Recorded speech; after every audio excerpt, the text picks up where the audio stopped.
do that you know it dance, Billy. I say. The poor fellow is being wet. He'll catch his death. An angel of mercy. He'll catch more than that when we turn him over to the authorities. I'm a bit confused. Well, why not? We've been much too clever for you.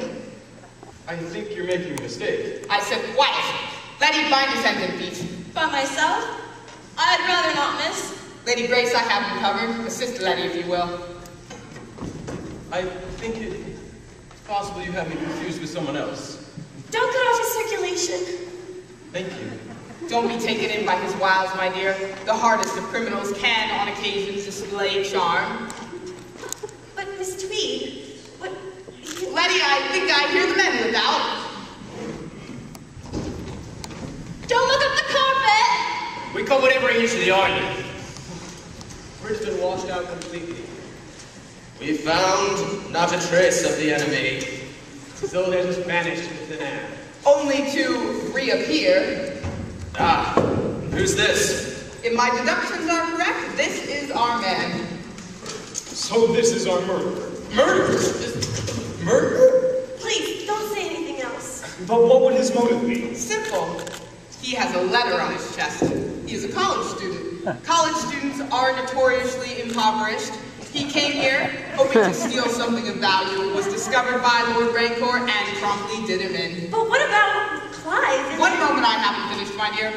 Therefore, I deduce that this man is not only a college student and a thief, but our murderer as well.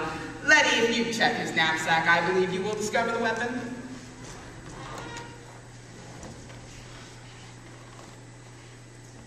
Shirt. Pair of trousers. Cucumber sandwich. Ooh, Letty. Thank you. There's nothing else in here but... Mustn't smudge the fingerprints. Miss Tweed, you are remarkable. Yes, Miss Tweed, well done. May I speak? You may speak, but don't expect us to believe a word you say. Well, your first deduction was correct. I am a college student. But I'm not a thief. I'm a third oarsman. My team and I were rowing on the lake when the storm overcame our tiny craft. It capsized and my team swam to the mainland, but I, not wanting to ruin my jersey, came here instead. I was just going to walk across the bridge, but finding it washed out, I came here for refuge. I like your story. It sounds plausible. Instead of refuge, I found myself accused of murder. A murder I didn't commit. There had been 2 murders. But a happenstance thief wouldn't have had time to wire the stairs. By Jove, she's right. Good thinking, miss. But what about the gun? He did have a gun. And it has been fired recently. Yes, it has. That's just our starting pistol. It only fires blanks. Well, then you won't mind my pointing it at you. What? No. Then why are you so nervous? It's just, I've never had a gun pointed at me before. And you still maintain that this is a blank pistol? It is. Then you won't mind my firing it at you. Must have gotten wet when you capsized. I think you can untie me now. Well, we all make mistakes.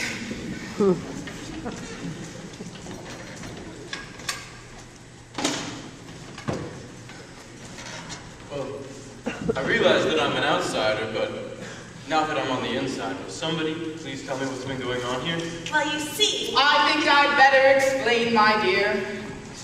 We are all weekend guests of the late Lord Rancor. How late? Approximately 3 hours and 30 minutes. He and his butler Clive have been murdered this evening. You're in the house? Yes, one upstairs, one on. And naturally, you being the only stranger in our midst, we suspected you. Is help on the way? How could help be on the way? The bridge is washed out. Have you telephoned? Of course. Isn't he wonderful? Hello, operator, are you there? Dr. Operator, are you Rayburn. there? I say, Dr. hello. Rayburn, the Hello. wire has been cut. Good God, the wire's been cut. Operator, the wire has been cut. Anyone see my garden shears?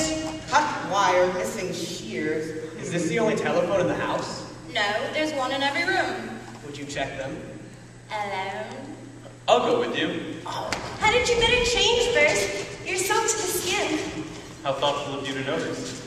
I hope at least one of the telephones sits their base. I cannot stand to spend another minute on this island. We're almost anxious to leave, Lady Grace.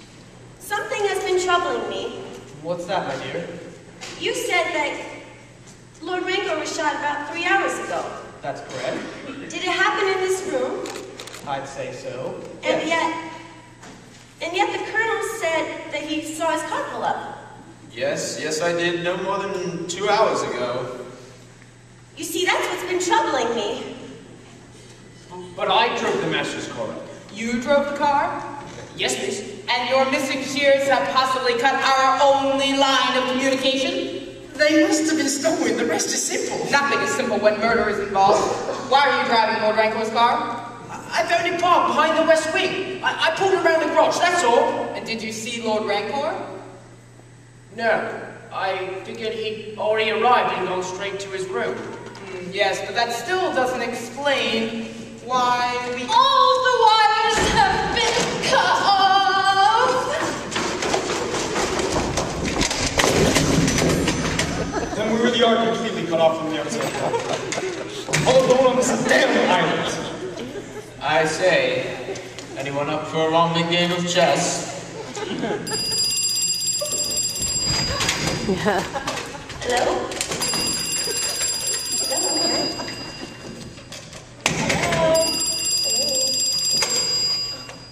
Hello? There was a ring, wasn't there? I did too. But that's impossible. Well, yesterday I was reading a treatise on mass hallucination and...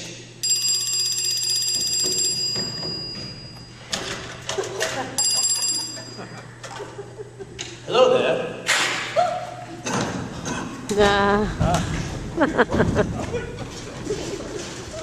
Gas! Quickly, cover your faces! No need. The danger lies only with the person in direct line of fire. Letty, fetch me the doctor's bag. I see you know your gases, Colonel. I should. Fought in the Great War, you know. Is it lethal, Colonel? Yes, I would say that death would be almost... Instantaneous. God! The doctor met it too? Was it murder this time? It looks that way. Another fiendishly concocted device. A timing mechanism set to simulate the ringing of a telephone bell. I thought it sounded like a telephone bell myself. Well, we better remove the doctor. Gentlemen, could you please move him to the library? Perhaps this isn't the best time to mention this, but we men have been out battling the elements, and I, for one, could use a bracer of tea.